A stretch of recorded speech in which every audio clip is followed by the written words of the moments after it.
আজ আমি তোমাদের কাছে একটা ঝাল ঝাল রেসিপি নিয়ে চলে এসেছি। সেটা কি বলো তো? আলু আলুর পকোড়া। বিশেষ কিছুই লাগবে না। প্রথমে আলুগুলোকে সুন্দর করে জিরি করে কুচিয়ে নিতে হবে। তারপরে খানিকটা পেঁয়াজ, বেশ খানিকটা লঙ্কা কুচিয়ে নিতে হবে। সঙ্গে দিতে হবে বেসন। সেটা যে কোনো বেসনই হতে পারে, তবে মটরের বেসন দিলে ভালো হয়।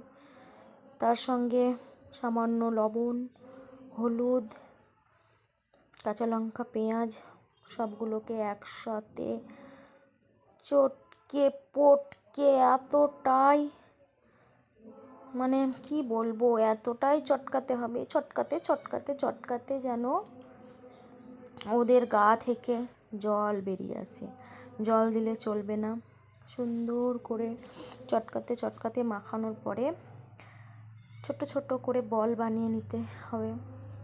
বলগুলো দেখতে ঠিক এই রকম। তারপর কড়াই গরম করে তাতে প্রয়োজন মতো সরিষার তেল, সাদা তেল বা রিফাইন্ড অয়েলের নয়, কিন্তু সর্ষের তেল দিতে হবে। তারপরে একে একে বলগুলোকে তেলে দিয়ে হালকা আঁচে, একদম হালকা আঁচে সুন্দর করে ভাজতে হবে।